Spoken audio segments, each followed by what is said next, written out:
Do you think religion is some kind of a service desk in which you pray to some crooks thing on the cross and accept some tenets of some beliefs or whatever the fuck they pushed down your minds and indoctrinated you with, and there's a good sky daddy that will take care of you and slap you on the face if you're behaving bad, or you go to heaven if you're a good boy or a good girl. Well, it doesn't work like that. Going back to the ancient Pimandric idea of God as a priori forces, then the world and mortal human beings at the very last on there, taking care of the chain of initiations. Now, mortals are bombastically inflated, some of them calling themselves, on the other side, gods themselves, which is complete utter bullshit.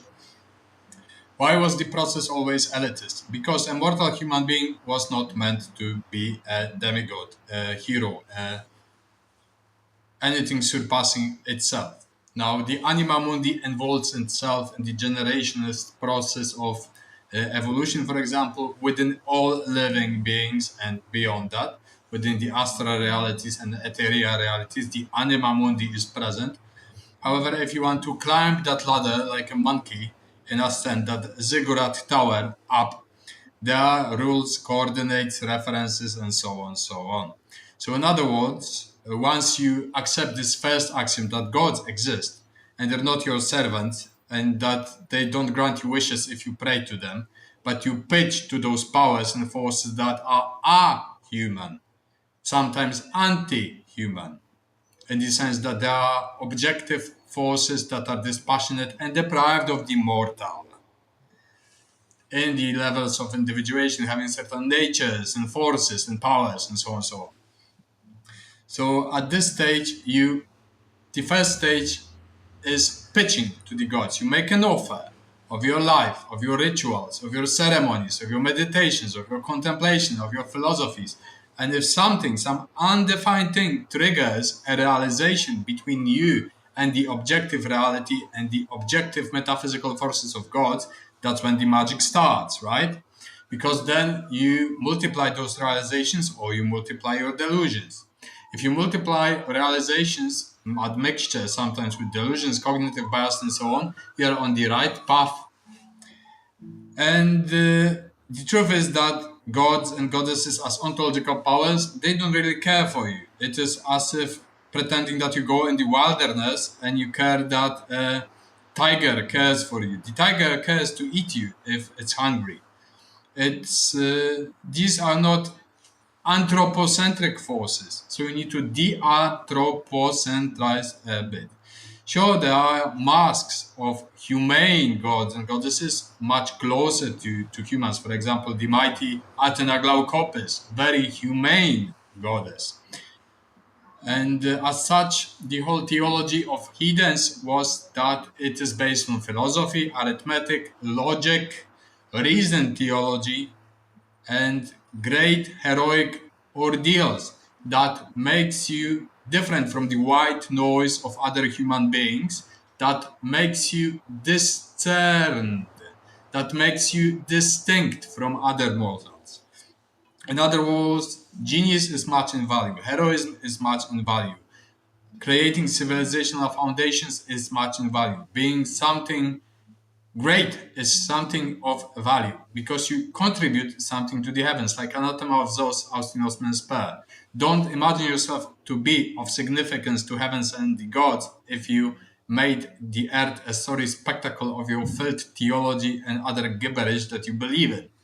Now, you may believe in that, you may believe in the flying spaghetti monster, ultra relativize that, you may believe in your corpse on the cross, castrated Jewish God, doesn't matter. It doesn't matter to the gods either. To the powers, independent, objective, and true. Now, the whole idea is in the alchemical and magical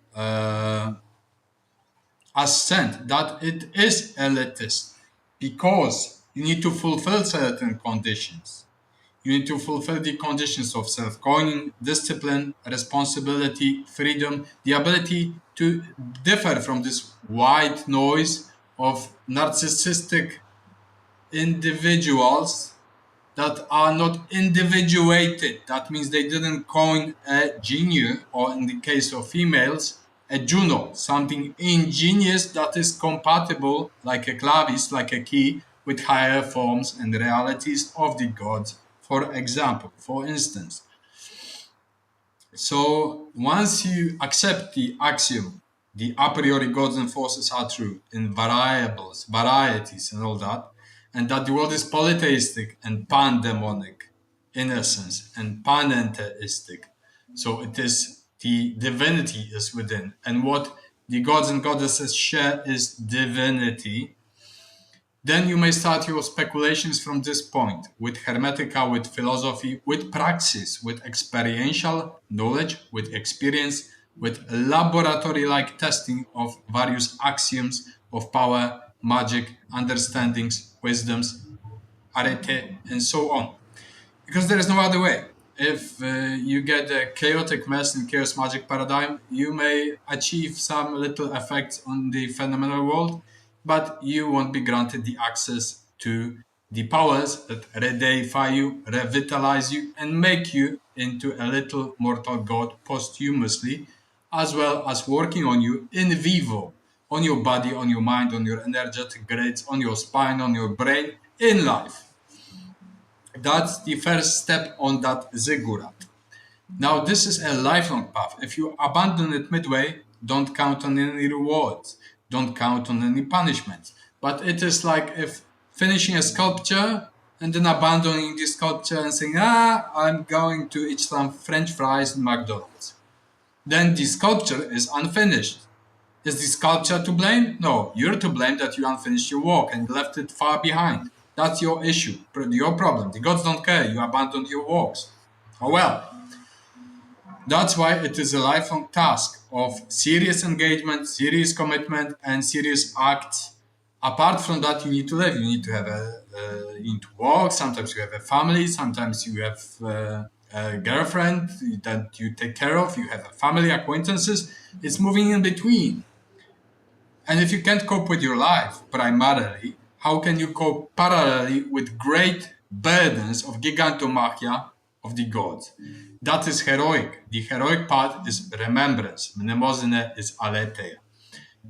And if you can live this parallel life with the gods, with the spirits, and having a regular life, and study science, art, social sciences, strict sciences, and perform magic, and live heroically, and survive a lot of things, then you're on the right path. But then, if you don't, if you cannot, don't complain to anyone that you have achieved nothing on this path. Because there are prerequisites, dependencies, and you need to fulfill them in order to proceed correctly. Now, you may say that it is unfair to the majority of the human race. Gods are not democratic. They're not at all. They don't vote, this guy goes up. No, you need to prove that you're worth something, and then in self-realization, you proceed further. What happens to people that, well, they're not interested in that, or they're atheists? Well, they get what they believe in, or what they done. If they done nothing, they can expect nothing, right? Absolute void, nothingness, death, whatever. Now, what happens to, for example, people that are handicapped, or they have something that they're debilitated intellectually? They constitute interesting spirits. Nothing is lost in nature. Nothing is lost in nature, so everyone has a place, whether in health, in the places of death, whether as an interesting spirit, curious, insane spirit, whatever. But to join the royal path, the Via Regia, you need to fulfill preconditions. Unfortunately so. Thank you.